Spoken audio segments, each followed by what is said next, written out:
이 영상을 넘기고 백내장 원인을 간과하신다면 99% 후회합니다. 이미 생긴 백내장을 완전히 없앨 수는 없지만 진행 속도를 20%에서 30%까지 늦출 수 있다는 연구 결과가 있습니다. 오늘 영상에서 백내장의 원인과 관리 방법에 대해 말씀드려 보겠습니다. 제 진료실에서 35세 젊은 남성이 백내장 진단을 받았습니다. 믿기시나요? 원인은 단 하나였습니다. 눈을 비비는 습관이었죠. 알레르기로 인해 매일같이 눈을 비비고 스테로이드 안약을 함부로 사용했던 겁니다. 더 충격적인 사실은 60대 10명 중 6명에서 8명에게 이미 백내장 소견이 있습니다. 통계적으로 보면 60대 후반이 되시면 대부분 백내장이 시작된다는 뜻이에요. 하지만 병원 가기 전에 집에서 이것부터 하시면 눈이 확 맑아지는 데 도움이 됩니다. 오늘 그 방법을 알려드리려 합니다. 안녕하세요. 저는 안과 전문의 정민호입니다. 지난 12년간 각막과 백내장을 집중적으로 진료해 왔어요. 서울의 한 대학병원에서 전공의 4년 과정을 마치고 전문의 자격을 취득했습니다. 그 후 전임의 과정에서 각막 및 백내장 분야를 더 깊이 공부했고 지금까지 누적해서 약 3,000건 이상의 백내장 수술을 집도했어요. 외래를 보면서 매일같이 듣는 질문이 있습니다.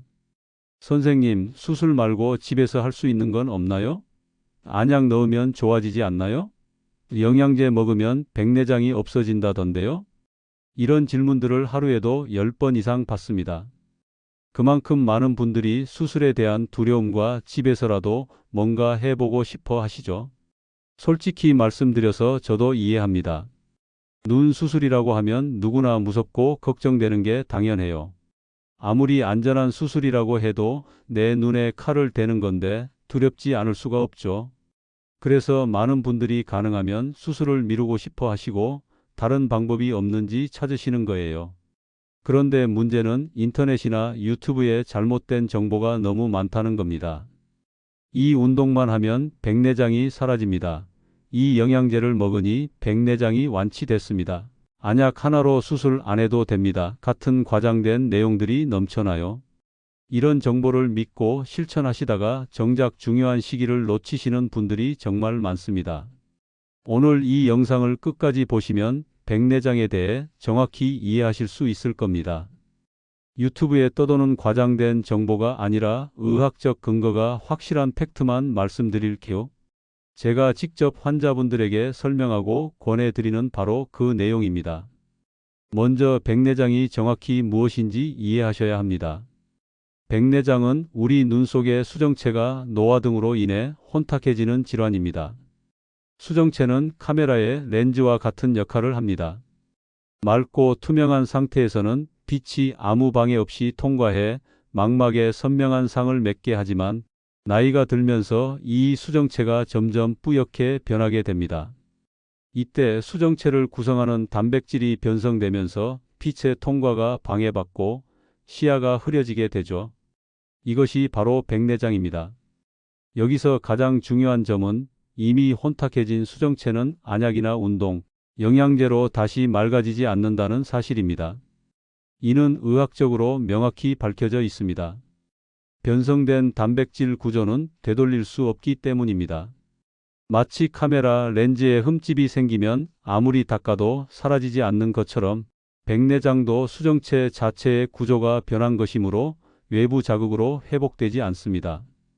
백내장을 방치하면 시력 저하가 서서히 진행됩니다. 처음에는 요즘 시야가 조금 흐리다 정도로 시작되지만 시간이 지나면 눈부심이 심해지고 밤에는 마주오는 차 불빛이 퍼져 보이게 됩니다.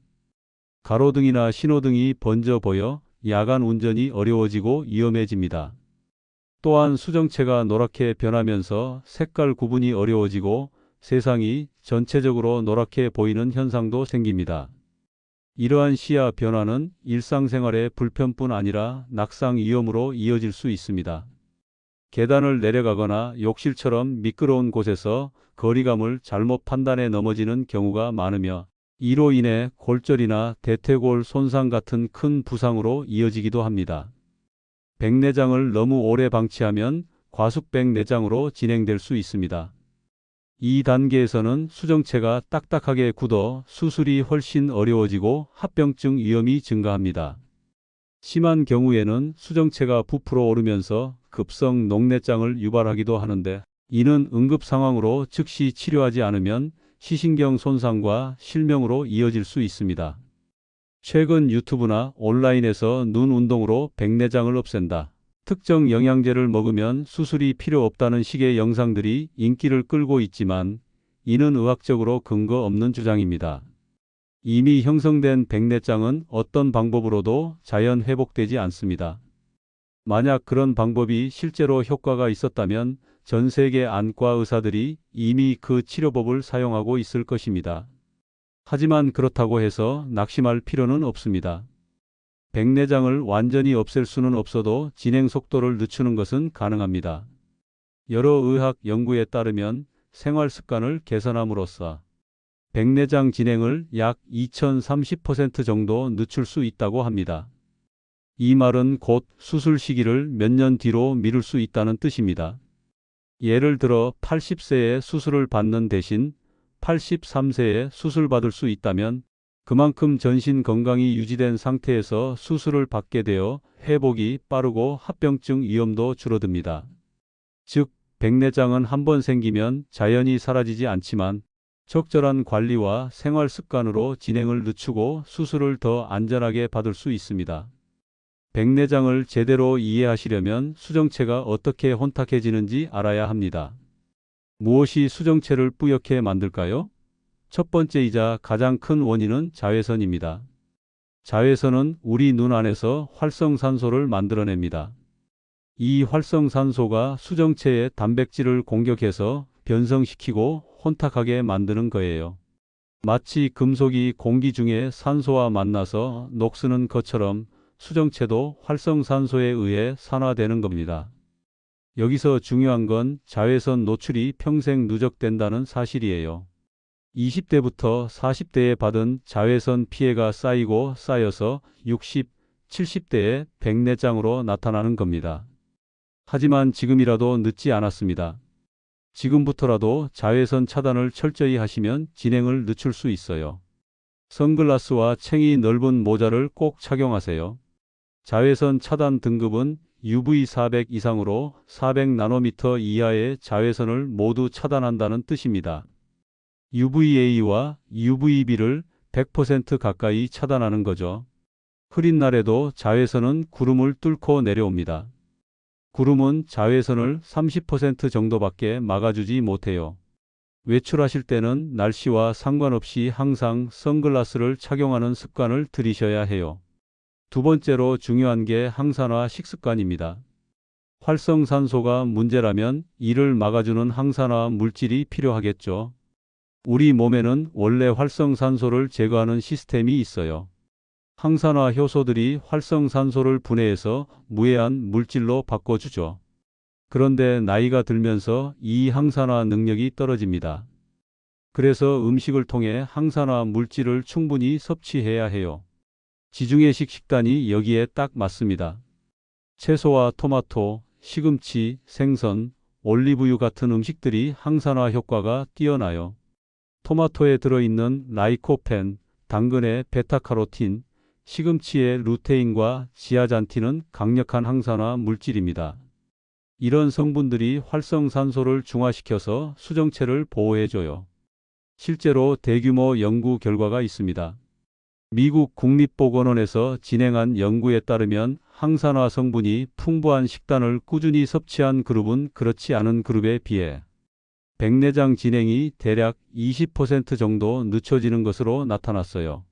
또 다른 유럽 연구에서는 지중해식 식단을 따르는 사람들이 백내장 수술을 받을 확률이 25% 낮았습니다. 세 번째는 대사질환 관리입니다. 특히 당뇨병이 있으신 분들은 정말 주의하셔야 합니다. 고혈당 상태가 지속되면 수정체에 여러 가지 문제가 생깁니다.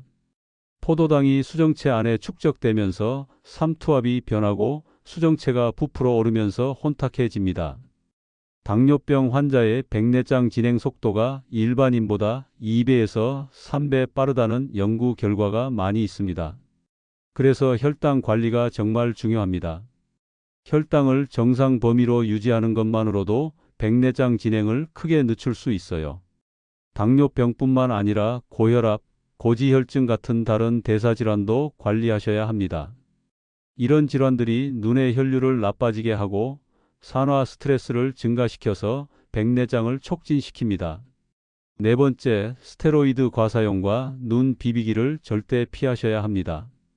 이게 정말 중요해요. 스테로이드 성분의 안약이나 연고를 장기간 사용하면 백내장을 촉진할 수 있습니다. 스테로이드가 수정체의 대사를 방해하고 단백질 변성을 가속화하거든요.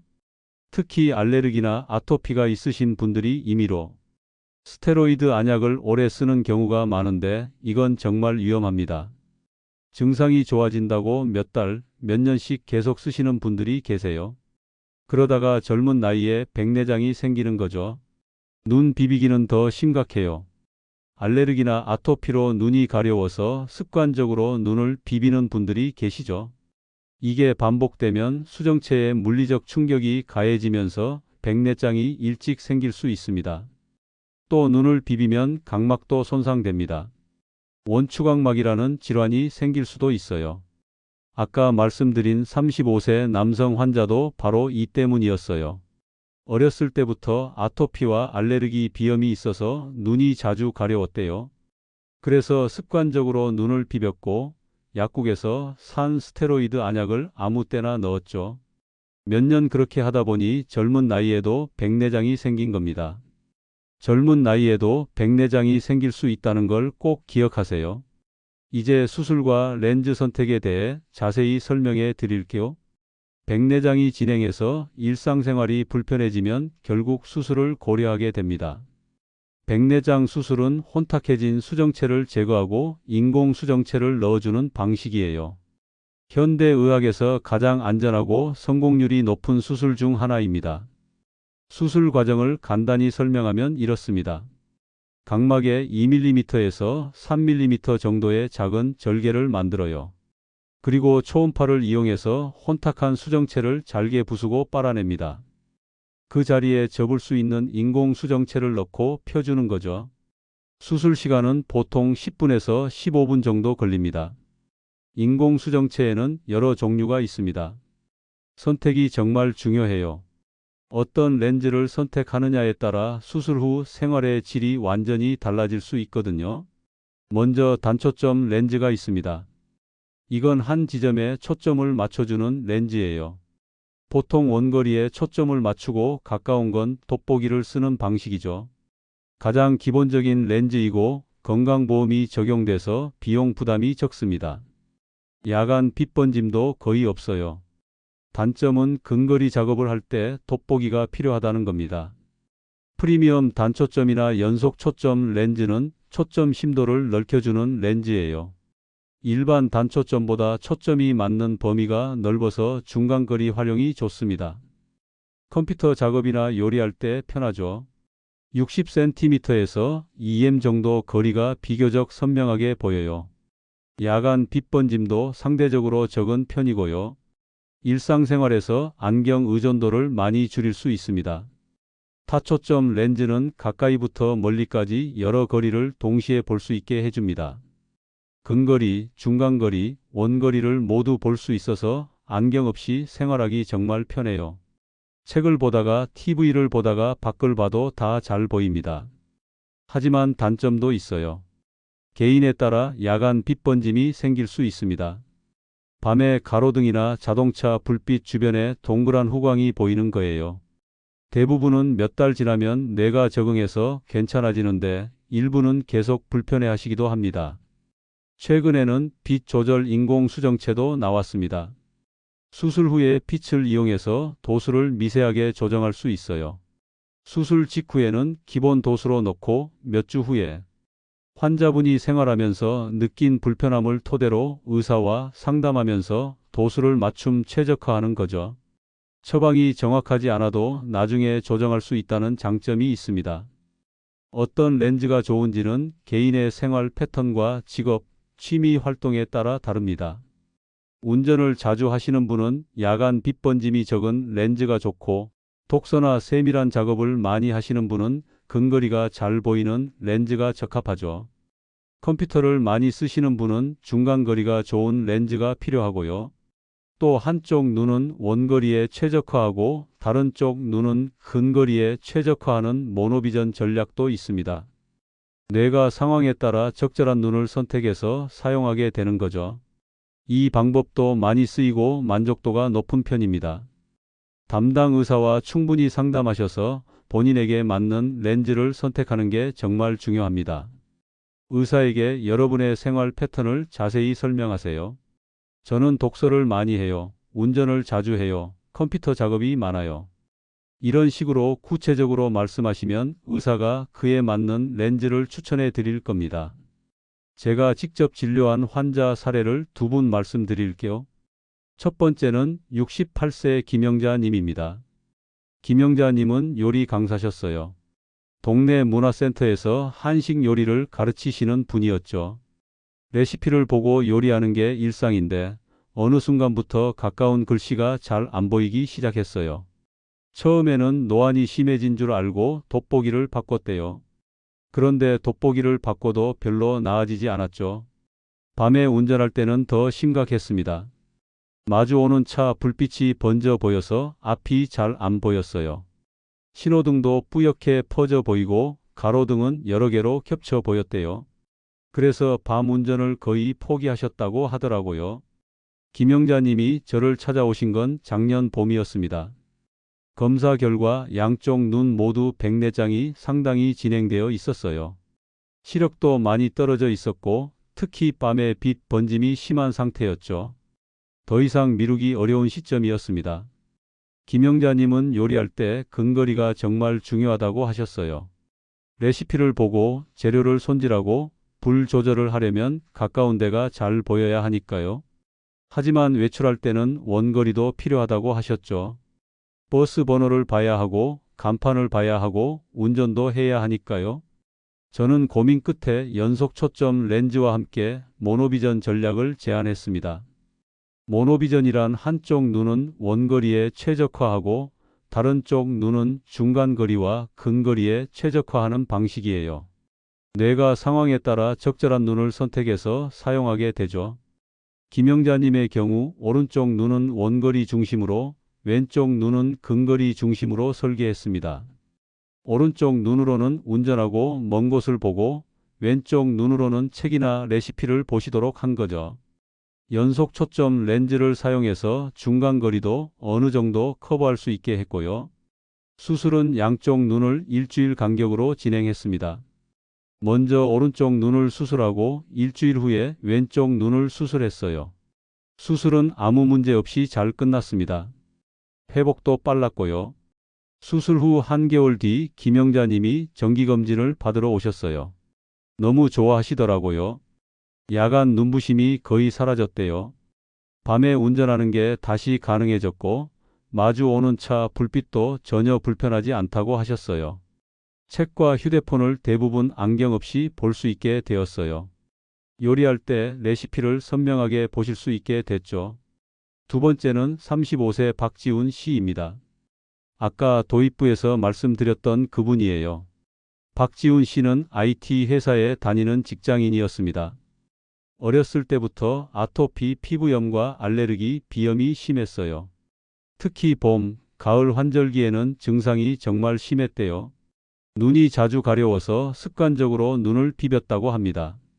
아침에 일어나면 눈이 가려워서 비비고 출근하면서도 비비고 업무 중에도 수시로 비볐대요. 하루에 몇십 번씩 눈을 비비는 게 습관이 되어버린 거죠.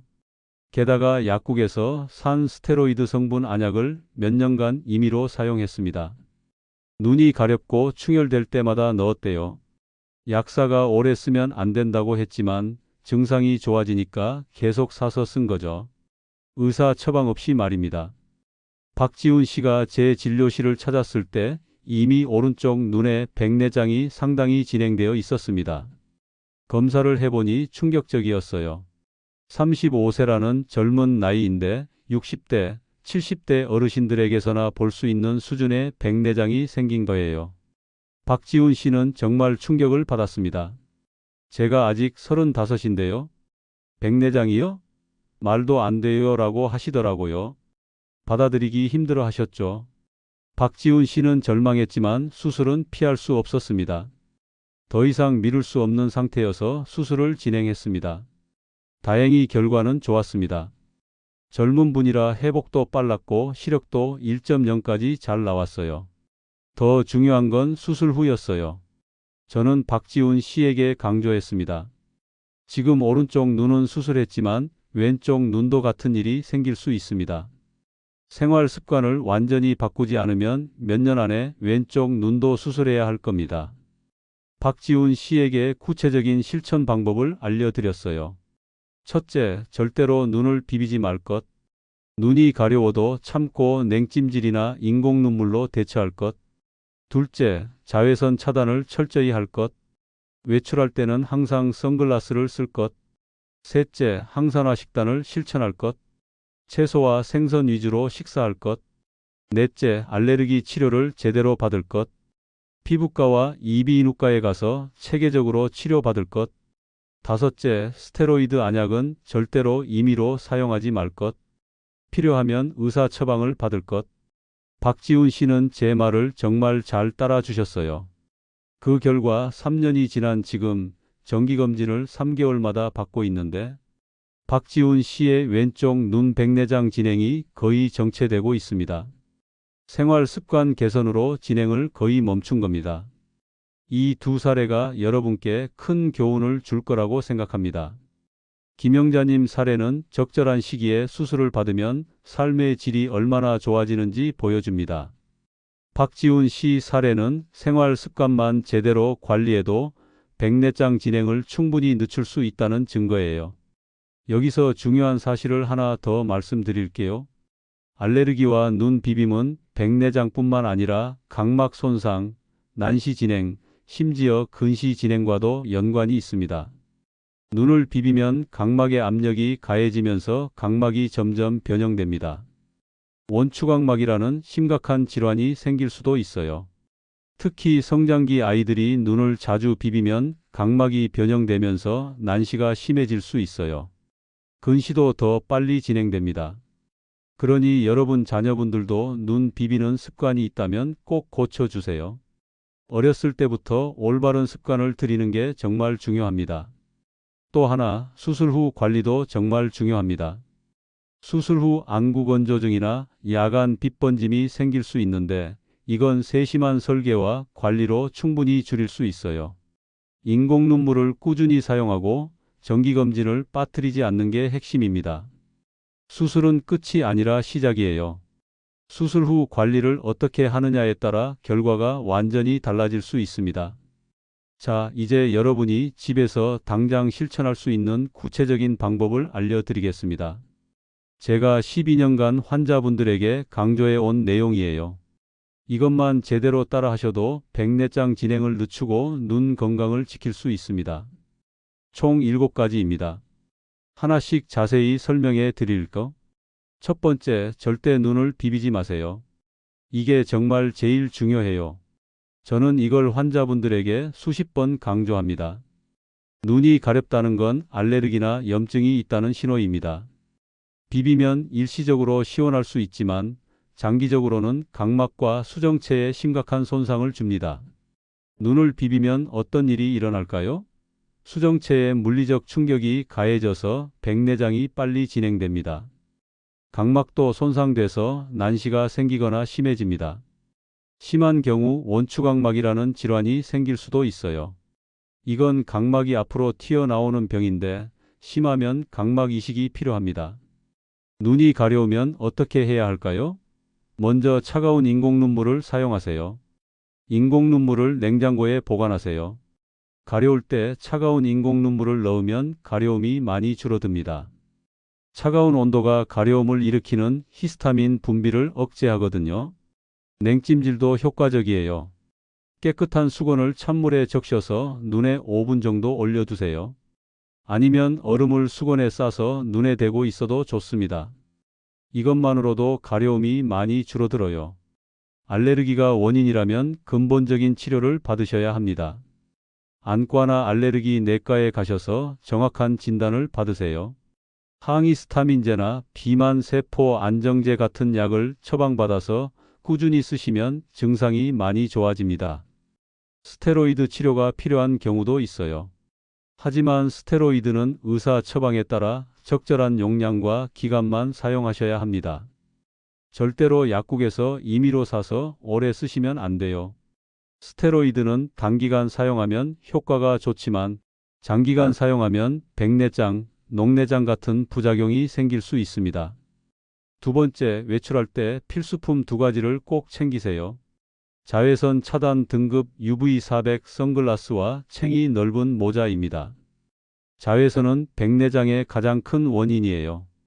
평생 누적된 자외선 노출량이 백내장 발생률을 좌우한다는 연구 결과가 정말 많습니다. 선글라스 선택이 중요해요. UV400 등급 이상이어야 합니다. 이건 400나노미터 이하의 자외선을 모두 차단한다는 뜻이에요. UVA와 UVB를 100% 가까이 차단하는 거죠. 값이 비싼 명품 선글라스보다 자외선 차단 기능이 제대로 된 선글라스가 훨씬 중요해요. 선글라스를 고를 때 주의할 점이 있습니다. 너무 진한 색깔은 오히려 좋지 않아요. 색이 진하면 동공이 커지는데 자외선 차단이 안 되는 선글라스라면 더 많은 자외선이 눈에 들어갈 수 있거든요. 중간 정도 어두운 색에 자외선 차단 기능이 확실한 게 최고입니다. 안경원에서 자외선 차단 기능을 확인하고 구매하세요. 요즘은 자외선 차단 측정기가 있어서 바로 확인할 수 있어요. 인터넷으로 싸게 사시는 분들도 계신데 자외선 차단이 제대로 안 되는 제품이 많으니 주의하세요. 모자는 챙이 7cm 이상 넓은 게 좋습니다. 위에서 내려 쫓는 자외선을 막아주거든요. 선글라스만으로는 옆이나 위에서 들어오는 자외선을 완전히 막기 어려워요. 모자를 함께 쓰면 자외선 차단 효과가 50% 이상 높아진다는 연구 결과가 있습니다. 햇빛이 쨍쨍한 날은 물론이고 흐린 날도 자외선은 존재합니다. 구름은 자외선을 30% 정도밖에 막아주지 못해요. 심지어 비 오는 날에도 자외선은 있습니다. 날씨와 관계없이 외출할 때는 항상 선글라스와 모자를 착용하는 습관을 들이세요. 특히 오전 10시부터 오후 3시 사이가 자외선이 가장 강한 시간대입니다. 이 시간대에 외출하실 때는 더욱 철저하게 차단하셔야 해요. 가능하면 그늘을 찾아 다니시고 햇빛에 직접 노출되는 시간을 최소화하세요. 세 번째, 부엌에서 항산화 접시를 만드세요. 매 끼니마다 채소를 2줌 정도 드시는 겁니다. 특히 색깔 있는 채소가 좋아요. 색깔이 진할수록 항산화 물질이 많이 들어 있거든요. 토마토의 라이코펜, 당근의 베타카로틴, 시금치의 루테인과 지아잔틴은 강력한 항산화 물질입니다. 이런 성분들이 활성산소를 중화시켜서 수정체를 보호해줘요. 하루에 토마토 1개, 당근 반 개, 시금치 1줌 정도는 꼭 드세요. 지중해식 식단 패턴을 권해드려요. 지중해식 식단이란 채소, 과일, 생선, 올리브유를 많이 먹고 붉은 고기는 적게 먹는 식습관을 말합니다. 이런 식단이 심혈관 질환도 예방하고 눈 건강에도 정말 좋아요. 생선을 일주일에 3회 이상 드시세요.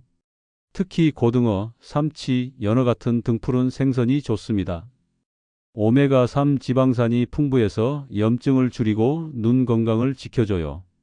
요리할 때는 올리브유를 사용하세요. 올리브유에는 폴리페놀 같은 항산화 물질이 많이 들어 있습니다. 견과류도 하루 1줌 정도 드시면 좋습니다. 호두, 아몬드, 캐슈넛 같은 견과류에는 오메가3와 비타민 E가 풍부해요. 비타민 E는 강력한 항산화 물질로 수정체를 보호하는 데 도움이 됩니다. 단, 견과류는 칼로리가 높으니 너무 많이 드시면 안 돼요. 과일도 매일 드세요. 블루베리, 딸기, 오렌지 같은 과일에는 비타민 C와 플라보노이드가 많이 들어 있어요. 하루에 과일 2주먹 정도가 적당합니다. 반대로 줄여야 할 것들도 있습니다. 가공식품과 당분 과식은 피하세요. 특히 설탕이 많이 든 음료수나 과자는 혈당을 급격히 올려서 눈 건강에 나쁩니다. 트랜스 지방이 많은 튀김이나 패스트푸드도 줄이세요. 체중 관리도 중요해요. 비만은 당뇨병 위험을 높이고 당뇨병은 백내장을 빠르게 진행시키니까요. 표준 체중을 유지하시도록 노력하세요. 운동도 꾸준히 하시고요. 네 번째, 약 체크리스트를 점검하세요. 스테로이드 성분의 점안액이나 연고를 장기간 사용하고 계신지 확인해 보세요. 피부에 바르는 스테로이드 연고도 눈 주변에 사용하면 눈으로 흡수될 수 있어요.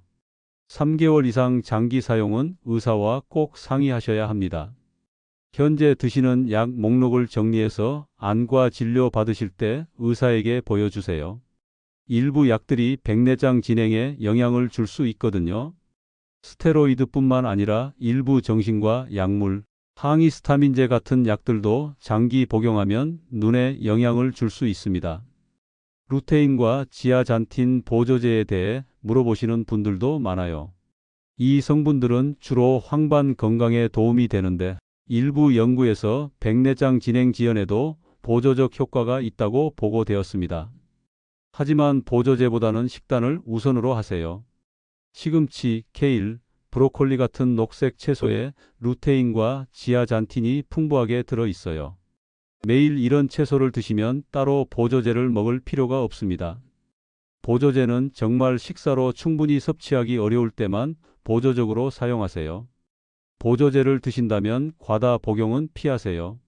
적정량은 루테인 10mg, 지아잔틴 2mg 정도입니다. 그 이상 먹는다고 효과가 더 좋은 건 아니에요. 오히려 과다 복용하면 피부가 노랗게 변하는 부작용이 생길 수도 있습니다. 다섯 번째, 눈에 휴식을 주세요. 요즘 스마트폰이나 컴퓨터를 정말 많이 보시잖아요.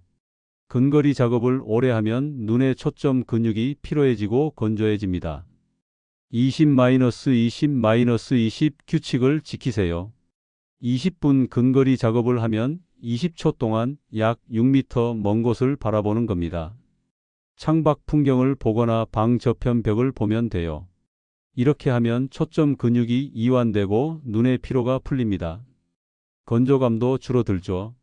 근거리 작업을 할 때는 의식적으로 눈을 깜빡여 주세요. 집중하다 보면 눈 깜빡임이 줄어들어요. 보통 1분에 15번에서 20번 깜빡여야 하는데 스마트폰 볼 때는 5번 정도로 줄어든다는 연구 결과가 있습니다.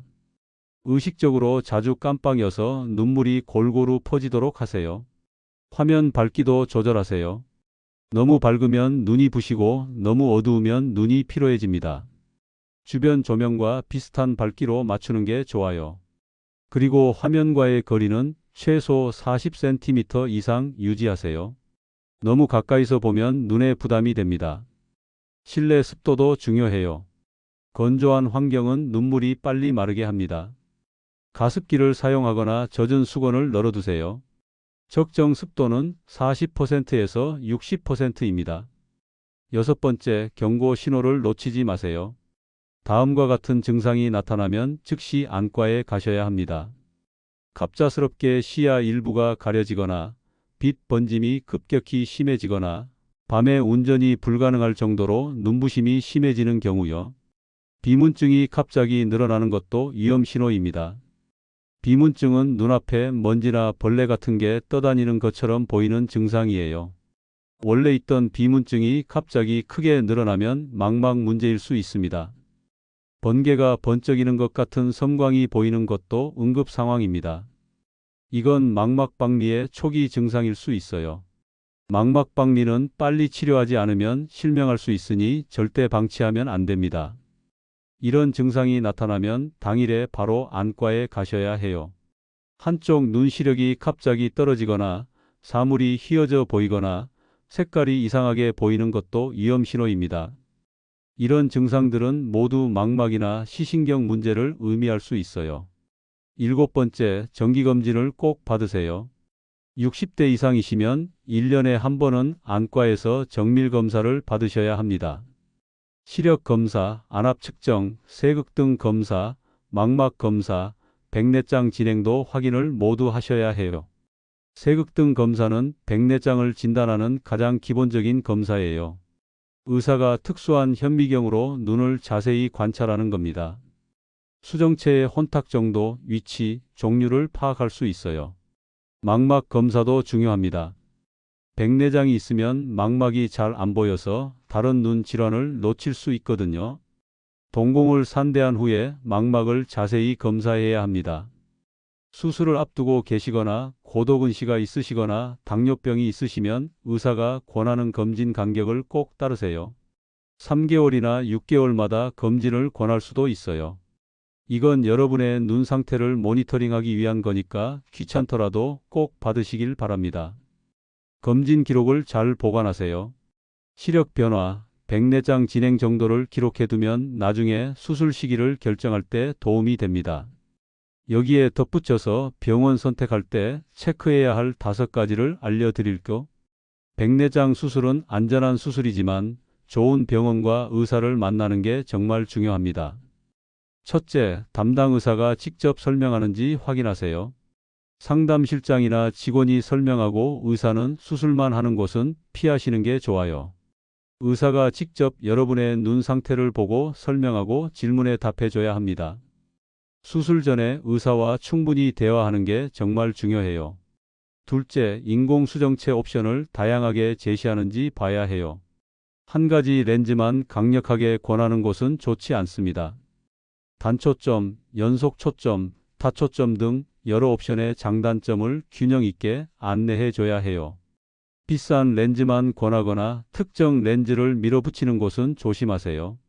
셋째, 야간 빛 번짐과 건조 등 리스크를 솔직하게 설명하는지 확인하세요. 장점만 강조하고 단점은 숨기는 곳은 믿을 수 없어요. 가능한 부작용과 관리 방법을 명확하게 알려주는 의사가 좋은 의사입니다. 이 렌즈는 완벽해요. 부작용 없어요. 이런 식으로 말하는 곳은 피하세요. 넷째, 소독과 안내염 예방 시스템이 체계적인지 물어보세요.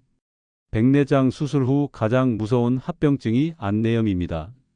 눈 안에 균이 들어가서 염증이 생기는 건데 실명까지 갈 수 있어요. 철저한 소독, 프로토콜과 항생제 예방 시스템이 있는지 확인하세요. 수술실 공기 관리는 어떻게 하는지, 수술 도구 소독은 어떻게 하는지 물어보세요. 다섯째, 단체로 유도하거나 편의를 제공하거나 과장 광고를 하는 곳은 피하세요. 무료 버스 운행한다거나 친구 데려오면 할인해 준다는 식의 마케팅을 하는 곳은 조심하셔야 합니다.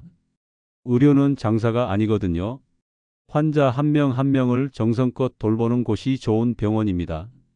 수술 10분이면 끝나요. 정말 간단해요. 이런 식으로 수술을 너무 쉽게 말하는 것도 조심하세요. 백내장 수술이 안전하긴 하지만 결코 간단한 수술은 아니에요. 수술의 위험성과 합병증 가능성을 솔직하게 설명하는 의사가 책임감 있는 의사입니다. 백내장은 누구에게나 올 수 있는 노화 현상입니다. 부끄러워할 필요 전혀 없어요. 오히려 적극적으로 정보를 찾고 관리하시는 게 현명한 자세입니다. 여러분의 경험을 편하게 댓글로 공유해 주세요. 좋아요와 구독도 부탁드립니다.